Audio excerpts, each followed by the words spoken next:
আসসালামাইকুম গাই, কেমন আছেন সবাই? আশা করি সবাই ভালো আছেন। Welcome my YouTube channel. Guys, আজকে একটা সুন্দর ভিডিও দেখাবো। ভিডিওটা হচ্ছে যেমন আলুর প্রতিশোধ। ঠিক আছে, এতদিন আলুর দাম কম ছিল, এখন আলুর দাম বাড়ছে। এখন আলু কি বলছে আপনারা এই ভিডিওটা দেখলে বুঝতে পারবেন। তো চলুন দেরি না করে ভিডিওটা শুরু করি। ওই আমি হইলাম মিস্টার আলু। বর্তমানে দাম আমার আঙ্গুর ফুলা কলা গাছ। তাই সংবিধান অনুযায়ী আমি এখন এই কাঁচা বাজারের নতুন রাজা। জয় মহারাজের জয়, জয় দেশি আলুর জয়। ওই ওইসে ওইসে ওইসে থাম থাম। রাজা হইয়া ভালোই লাগতাছে। জানি না কতদিন রাজা থাকতে পারুম। বাজারের যে অবস্থা, কখন যে কার দাম বাইরা হুট করে রাজা হয়ে যায় কখন যায় না। তাই যতদিন রাজা আছি রাজত্ব উপভোগ করতে হইব। মন্ত্রী, জি হুজুর। আমার পাউডার মেজমেজ করতেছে, আহো একটু পাউডার টিপে দাও। হুজুর ভুলে যাইন না, কয়দিন আগে কিন্তু আমিও রাজা ছিলাম। এখন আমার দাম কমে গেছে, তাই মন্ত্রী হইছি। তাই সাবেক রাজারে সম্মান দিয়ে কথা কইবেন। ওরে বাবা, আসসালামু আলাইকুম।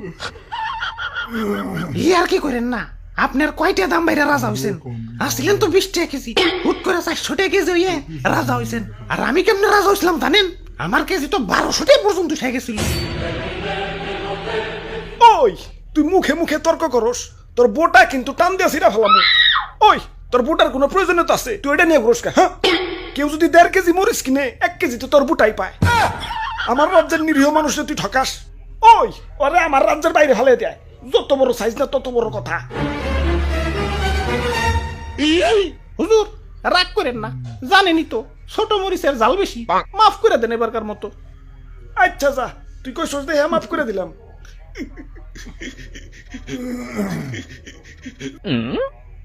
ওই আমার অনেক অনেক ক্ষোভ আছে।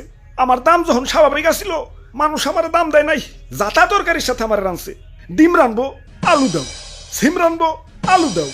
ঘরে তরকারি নাই, আলু ভর্তা বানাও। একটু ইজ্জত ছিল না। গরুর মাংসের সাথে আমার রানলে তাও নিজের একটু বড় বড় মনে হইতো।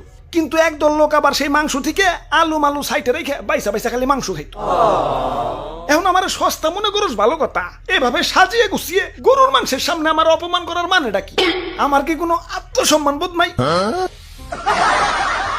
এখন দাম বাইরা রাজা হইছি, কিন্তু অতীত ভুলা যায় নাই। প্রতিশোধের লেলিহান অগ্নিশিখা এই রক্তে প্রবাহিত। যারা আমার দুঃসময়ে মাংসের তরকারি থেকে বাচ্চা বাচ্চা মারে সরিয়ে রাখছে, আমার অপমান করছে, ওদের আমি কাছে পাইলে ইস কি যে করমু, ওদের আমি শুলে জানাবো।